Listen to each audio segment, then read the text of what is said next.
साथियों, aviation sector भी मेरे नौजवानों के लिए बहुत तेजी से आगे बढ़ रहा है। नए एयरपोर्ट, नए रूट, नए नए रोजगार के अवसर बना रहे हैं। मेंटेनेंस, ओवरहॉलिंग, इसके भी कारण देश में बहुत बड़ी मात्रा में स्किल मैन पावर को काम मिल रहा है। मेड इन इंडिया हवाई जहाज बनाने की दिशा में हमने सफलता पाई है। Made in India defence transport aircraft C295 already अपनी उड़ान भर चुका है, सफल उड़ान भर चुका है। ये देश के नौजवानों के लिए, मेरे साथियों, ड्रोन ने भी बहुत बड़ा काम किया है। स्वामित्व योजना, गांव में ड्रोन से स्वामित्व योजना सफल हो रही है।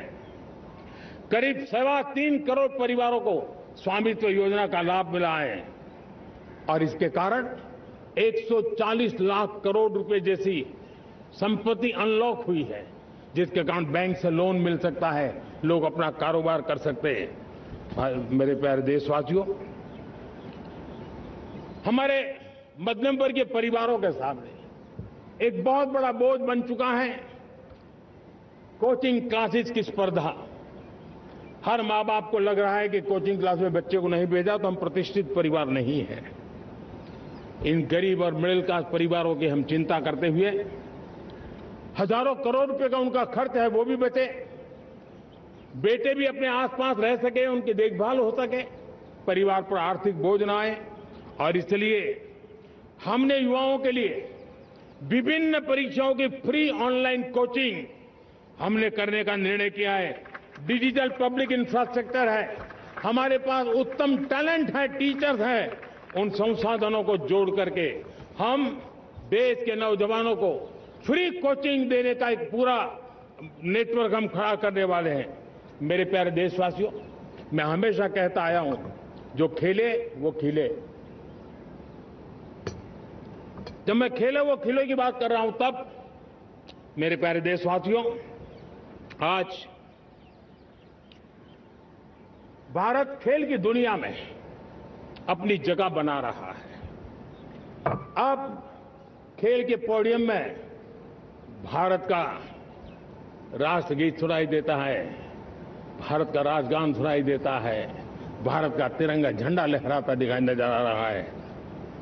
टॉप्स योजना ने बहुत बड़ी सफलता पाई है।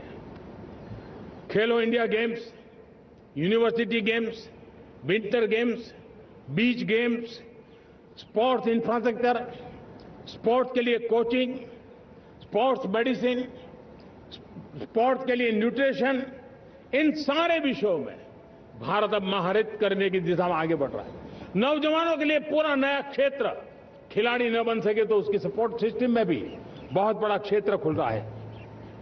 स्पोर्ट्स की दुनिया में भारत का प्रदर्शन बेहतर होता रहा है और हम 2036 में ओलंपिक के मजबूत दावेदार बनकर के आगे बढ़ रहे हैं और 2030 में कॉमनवेल्थ गेम्स को भारत होस्ट करने वाला है। और मेरे साथियों, दुनिया में जो ओलंपिक की खेल होते हैं, करीब 40 प्रकार के गेम होते हैं और करीब 350 स्पर्धाएं होती हैं ओलंपिक में। और आपको जानकर के दुख होगा मेरे देशवासियों, मेरे नौजवानों, मैं आपको चुनौती देता हूं, मैं आह्वान करता हूं, मैं आपकी मदद चाहता हूं।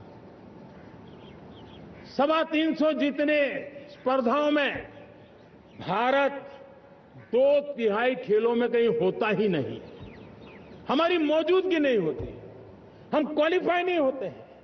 हमने तय किया है कि 2036 में जो ओलंपिक होगा, हम चाहते हैं कि वो भारत में हो, लेकिन 2036 में जिन विधाओं में आज भारत खेलता नहीं है, जिन विधाओं में भारत क्वालिफाई नहीं करता है, जिन स्पर्धाओं में भारत ने छोड़ के रखा है, 3/4 हिस्सा हमारे इंतजार कर रहा है।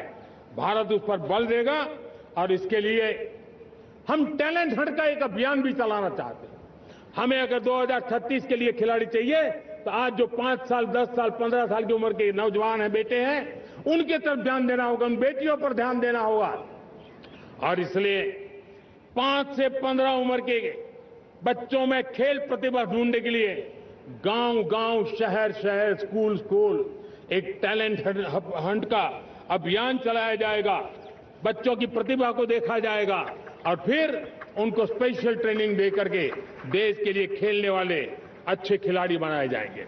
मेरे प्यारे युवा, देश के सामने, देश के नौजवानों के सामने नशा एक बहुत बड़ा संकट बनता जा रहा है। नशा मुक्त भारत ये हम सबका सामूहिक दायित्व होना चाहिए।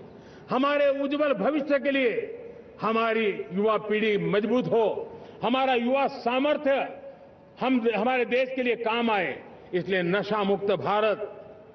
पिछले दिनों माय भारत के वॉलंटियर्स ने, देश के एनजीओ ने, देश के सामाजिक सांस्कृतिक संगठनों ने, देश के आध्यात्मिक पुरुषों ने मिलकर के नशा मुक्त भारत का 100 सप्ताह का एक कार्यक्रम तय किया है। 100 सप्ताह तक एक अभियान चलने वाला है। मैं हर परिवार को कहना चाहता हूं कि आप भी इस अभियान का हिस्सा बने, आप इसके साथ जुड़िए और देश के नशा मुक्त भारत के सपने को पूरा करने के लिए आप आगे आइए।